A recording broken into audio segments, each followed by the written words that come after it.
ഓം നമോ ഭഗവതേ വാസുദേവായ. പ്രിയ സജ്ജനങ്ങളെ, എല്ലാവർക്കും നമസ്കാരം. സത്സംഗവേദിയിൽ നമ്മൾ ശ്രീമദ് ഭഗവത്ഗീതയിലെ 9-ാം അധ്യായമായ രാജയോഗത്തിലെ 14 ശ്ലോകങ്ങളാണ് പൂർത്തിയാക്കിയത്. നമുക്ക് 15-ാമത്തെ ശ്ലോകം നോക്കാം. ജ്ഞാനയജ്ഞേന ചാപ്യന്യേ യജന്തോ മാമുപാസതേ ഏകത്വേന പൃഥക്ത്വേന ബഹുധാ വിശ്വതോ മുഖം.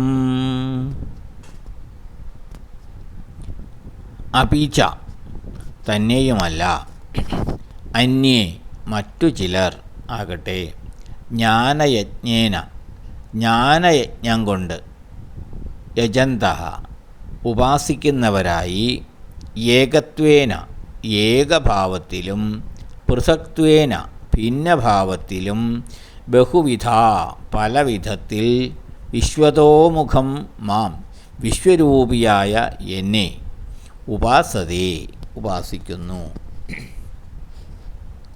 ഭഗവാനെ എങ്ങനെയൊക്കെ ആരൊക്കെ ഉപാസിക്കുന്നു എന്നാണ് പറയുന്നത്.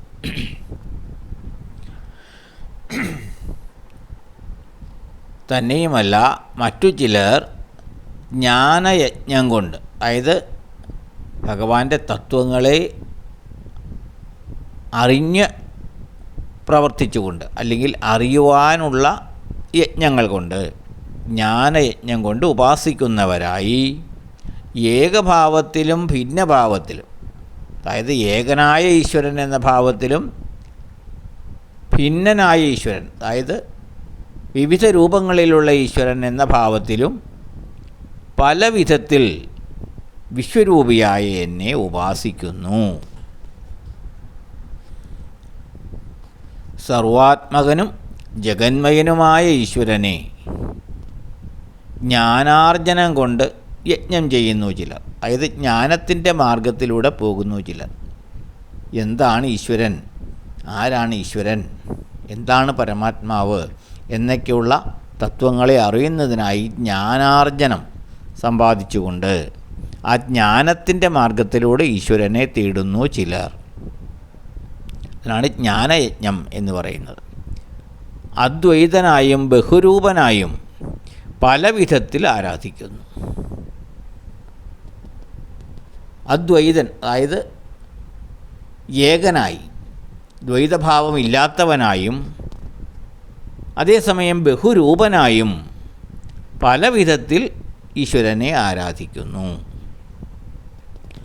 ഈശ്വര സേവനമായി കർമ്മങ്ങൾ ചെയ്യുന്ന മഹാത്മാക്കളും ആത്മീയ ജ്ഞാനാർജനത്തിലൂടെ ഭഗവാനെ അറിയുന്നവരും, അത് ദ്വൈതഭാവത്തിലാകട്ടെ അദ്വൈതഭാവത്തിലാകട്ടെ, ഭഗവാന്റെ കൃപയ്ക്ക് അർഹരാകുന്നു. ഏത് വിധത്തിലായിക്കോട്ടെ, ജ്ഞാനയജ്ഞം കൊണ്ടായിക്കോട്ടെ കർമ്മയജ്ഞം കൊണ്ടായിക്കോട്ടെ, ദ്വൈതഭാവത്തിലായിക്കോട്ടെ അദ്വൈതഭാവത്തിലായിക്കോട്ടെ, അങ്ങനെ ഏത് ഭാവത്തിൽ അറിയുവാൻ ശ്രമിക്കുന്നവരും ഭഗവാന്റെ കൃപയ്ക്ക് അർഹരായിത്തീരുന്നു. മനുഷ്യർ വ്യത്യസ്ത തലങ്ങളിലുള്ളവരാണ്. ചിലർ സൂര്യചന്ദ്രന്മാരിലും മറ്റു ദേവതാരൂപങ്ങളിലും ഭഗവാനെ ദർശിച്ച് ആരാധിക്കുന്നു. ചിലർ പ്രകൃതിയിൽ വിവിധ വസ്തുക്കളിൽ ഭഗവാനെ കണ്ട് ആരാധിക്കുന്നു.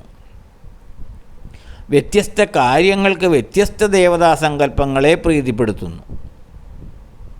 ചിലരാകട്ടെ സകല ചരാചരത്തിലും എന്നെ ദർശിച്ച് അദ്വിതീയനായ അദ്വൈതനായ പരമാത്മസ്വരൂപമാണ് ഞാനെന്നറിഞ്ഞ് എന്നെ ഉപാസിക്കുന്നു.